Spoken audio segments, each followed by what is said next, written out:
Dobre, tak môžeme aj začať. Tak, čaute. Pamätáte si, ako som takto pred rokom kázal v našej víkendovke v Ižipovciach ešte? No. Pamätáte si? Dobre, to som rád. Dnes sa budeme zamýšľať nad tým, kto je Boh a tiež aj o tom, kde môžeme nájsť Boha a kde ho môžeme vidieť a zažiť. Teraz sa zamyslíme nad tým, kto je Boh. Začneme tým, že Boh je iba jeden. V Deuteronomiu 6.4 sa píše: Hospodin jediný, a to nám potvrdzuje aj verš z 1. knihy Kráľov 8. kapitoly 60. verša, že len Hospodin je Boh a nikto iný. Takže to mám jasne potvrdené, že iba jeden Boh existuje.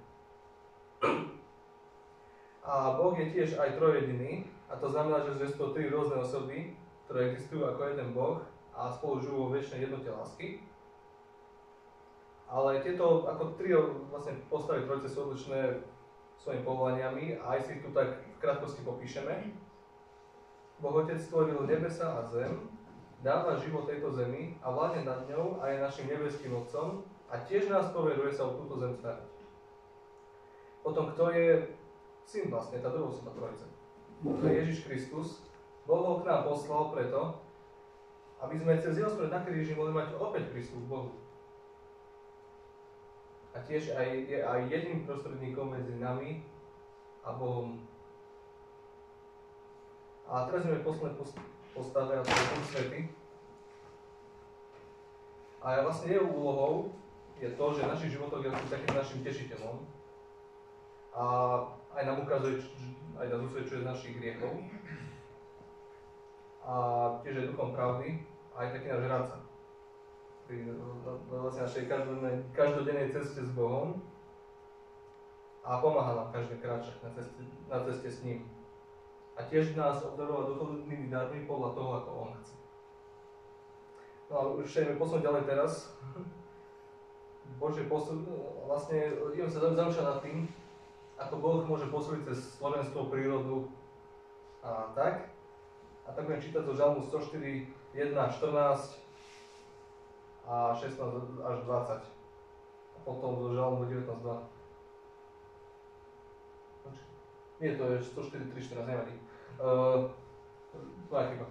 Príbytky si staviaš na vodách, z oblakov si robíš voz, na perutiach vetra sa uberáš, výchry robíš poslami, plamene ohňa služobníkmi, zem si založil na pilieroch, nezapoje sa nikdy, zaplavou si ju pokryl ako ruchom, vody stáli nad vrchmi, pred tvojou hrozbou odtiekli, tvoj hromový hlas ich vylakal. Keď sa vynorili vrchy, klesali do dolín na miesto, ktoré si im vymedzil, postavil si im hrádzu, ktorú neprekročia, aby znova nepokryli zem. Plamene vypúšťaš do potokov, čo tečú medzi vrchmi. Napájajú všetku polnú zver, z nich si divé osly uhášajú smäd, nad nimi hniezd nebeské vtáctvo, spomedzi listia sa ozýva jeho hlas. Do svojich príbytkov zalažuješ vrchy, svojim ovocím tvojho diela sa cíti zem. Trávu nechávaš rásť pre dobytok, aj byliny, čo človek pestuje, aby zo zeme získal obživu. Teraz od 16. verša. Hojnosť vlahy majú stromy Hospodina, libanonské cedre, ktoré zasadil. V nich hniezdia vtáky, v cyprusoch má domov bocian. Výšiny vrchov patria kozorožcom a v skalách majú skrýšu damany. Útorok mesiaca by určoval čas, slnko vie, keď má zapadať, privádzaš tmu, nastáva noc, vtedy sa hýbe všetká lesná zver. Žalm 19.2. Nebesia rozprávajú o Božej sláve, obloha hlasa a dielo jeho rúk. No, a tak, keď som čítal tieto verše, tak sme si mohli všimnúť, že cieľom vlastne toho Božieho stvorenia je to, aby odrážalo jeho slávu. Aby to ukazovalo, aký múdry a mocný je náš Boh. A dokonca aj tu výstrednom okolo nás sú rôzne majestátne kopce a vrchy.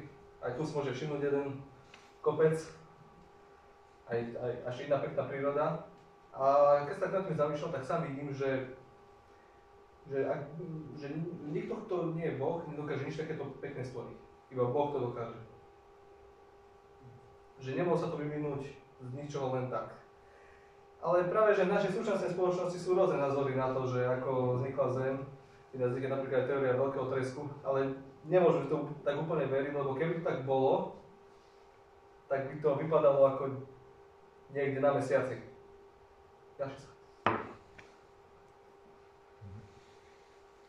Čiže takto to vypadalo, keby to nestvoril Boh napríklad. Dobre, ďalší slajd. Ale ako sme aj čítali v tých veršoch, tak takáto pekná príroda nebola vzniknúť len tak z ničoho, ale je za tým Boh. A tak všetky tieto majestátne vrchy, rastlinstvo, zvieratá, jazera, rieky hlásajú, aký mocný a múdry je náš Boh. A teraz ideme už pomaly k poslednej časti tejto kázne. A to je Božie pôsobenie cez Bibliu, cirkev a ľudí. A budem teraz čítať z 2. listu Timoteovi, z 3. kapitolu do 15. do 17. verša. A pretože od detstva poznáš Sväté písma, ktoré ti môžu dať múdrosť na spásu, a to vierou Ježiša Krista, celé písmo je bolo vnúknuté a užitočné na učenie, karhanie, nápravu a výchovu spravodlivosti. Aby Boží človek bol dokonalý a pripravený na každé dobré dielo. Jozua 1.8.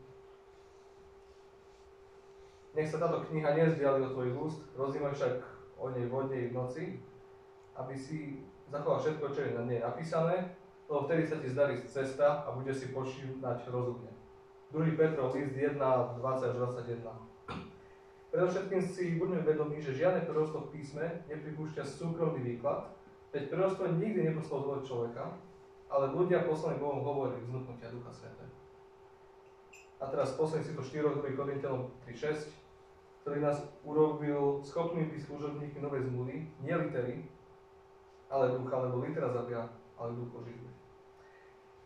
No a keď sme čítali tieto 4 verše, tak môžem tomu povedať to, že Biblia je kniha, ktorá je Bohom inšpirovaná a písali ju rôzni ľudia pod vedením Ducha Svätého.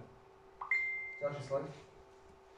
Má až cez 63 779 odkazov medzi veršami. A tu je to naozaj také jasné, že toto nemohol napísať človek. Aby to človek napísal, tak to musel najväčší spisovateľ na tejto planete, aký kedy bol.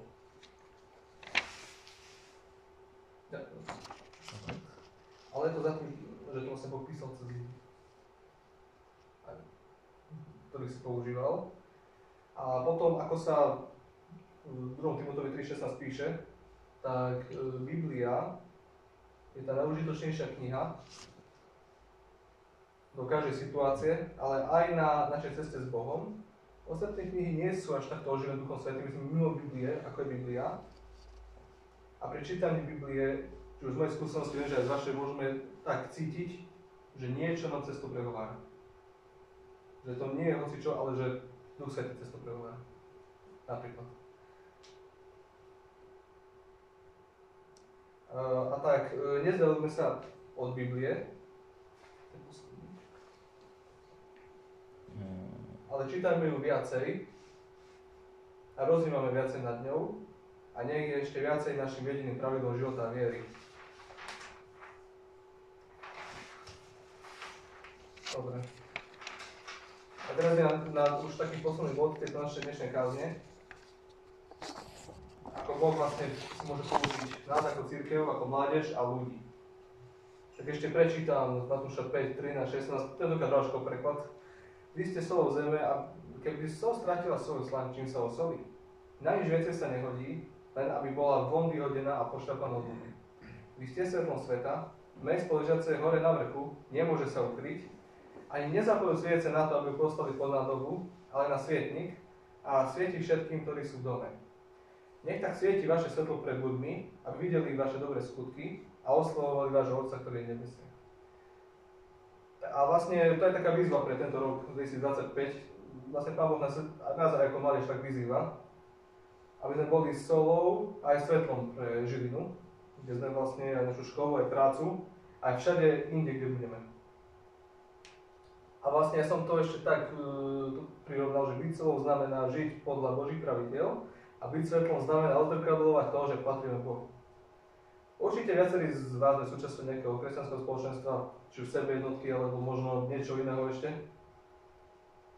ktorom vzdielame vlastne svoju vieru, ale aj rastiem vo vzťahu s Bohom a tiež si všímam, že nie vždy sme takí odvážni zdieľať svoju vieru a stáva sa potom aj to niekedy, že náš vzťah s Bohom aj život môže do takého pokrytiestva sklznúť a potom už niektorí ľudia, čo sú s nami bratí, si môžu myslieť, že naša cirkev je nejaké prázdne náboženstvo. A tak preto aj vás všetkých do tohto nového roka 2025 vyzývam, aby sme sa ešte viacej odovzdali Bohu v našich životoch, aj otvorili svoje srdcia viacej pre Neho, zodpovedne vzali úlohu správať túto zem, boli otvorení pôsobom Ducha Svätého v našich životoch, nachádzali Boha v úžasnom stvorení, podriadili sa viacej Biblii a rozjímaniu a štúdiu nad ňou a tiež aj poslušnosti Bohu. A tak nehambíme sa byť solou a svetlom pre ľudí, ktorí Boha nepoznajú a buďme vždy, ak sa dá, podriadení Bohu, lebo tak ľudia uvidia, že sme Jeho učeníci a budú mať väčšiu túžbu spoznať Boha, ktorý mení ľudské životy. Ale samozrejme vždy budeme podriadení Bohu. Amen.